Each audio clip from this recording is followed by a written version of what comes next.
గత ఏడాది 2024 జూన్ 4వ తేదీన 164 సీట్లతో కూటమికి ప్రజలు బ్రహ్మరథం పట్టారు. 11 సీట్లే ఇచ్చి వైసీపీని కనీసం ప్రతిపక్ష హోదా కూడా లేకుండా చేశారు. అయితే ఈ ఘోర ఓటమిని జీర్ణించుకోలేని వైసీపీ నేతలు ఆ రోజుని వెన్నుపోటు దినంగా జరపాలని పిలుపునిచ్చి ఇప్పుడు అబాస్పాలవుతున్నారు. రాజకీయ ప్రత్యర్థుల్ని టార్గెట్ చేసే సమయంలో జాగ్రత్తగా ప్లాన్ చేసుకోవటం, మనం అనే మాటలు అవతల వాళ్ళు తేలిగ్గా కౌంటర్ ఇచ్చేలా ఉండకూడదు, తగిన జాగ్రత్తలు కూడా తీసుకోవాలి. అంతే తప్పితే ఏదనిపిస్తే అది అనేయటం ద్వారా మైలేజ్ కంటే డ్యామేజే ఎక్కువగా జరుగుతుందన్న విషయాన్ని అస్సలు మర్చిపోకూడదు.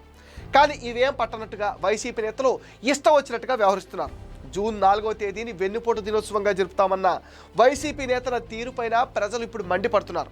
టీడీపీ సర్కార్ మీద విరుచుకుపడేందుకు ఏ అవకాశం లభిస్తుందా అని ఎదురు చూస్తున్న వారు ప్రతి చిన్న విషయాన్ని భూతద్దంలో చూస్తూ ప్రజలు కూడా తమలా చూడాలంటున్నారు.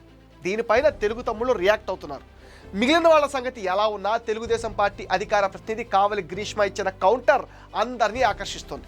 భారీ కుంభకోణాలు, విధ్వంసకర కార్యకలాపాలతో విసిగిపోయిన ప్రజలు ఆ నరకాసుర పాలన నుంచి విముక్తి కోసం ఓట్లు వేసి తీర్పు ఇచ్చిన రోజును వెన్నుపోటు దినంగా ప్రకటిస్తారా అంటూ ఆగ్రహాన్ని వ్యక్తం చేశారు.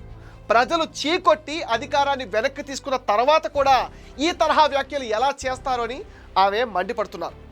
మరి గొడ్డలిపోటు దినం, సొంత తల్లిని చెల్లిని గెంటేసిన దినం, అమ్మ మీద కేసు పెట్టిన దినం లాంటివి వైసీపీ నేతలు ఎప్పుడు చేస్తారో చెబుతారా అంటూ దిమ్మ తిరిగే కౌంటర్ ఇచ్చారు. అధికారంలోకి వచ్చి కల్తీ మద్యంతో 30,000 మంది అక్క చెల్లెమ్మల పసుపు కుంకాలు దూరం చేసి వెన్నుపోటు పొడిచింది మీరు కాదా? సిపిఎస్ రద్దు చేస్తామన్న హామీకి తూట్లు పొడిచి ఉద్యోగులకు వెన్నుపోటు పొడిచింది చాలక ప్రజల తీర్పుని అవమానించేలా వ్యవహరించడం సిగ్గుచేటంటూ టీడీపీ నేతలు మండిపడుతున్నారు. వెన్నుపోటు దినం పేరుతో దారిని పోయే కంపను తగిలించుకోవడం ఏంటో వైసీపీ నేతలకు ఇప్పుడిప్పుడే అర్థమైందని టీడీపీ నేతలు సెటైర్లు కూడా వేస్తున్నారు.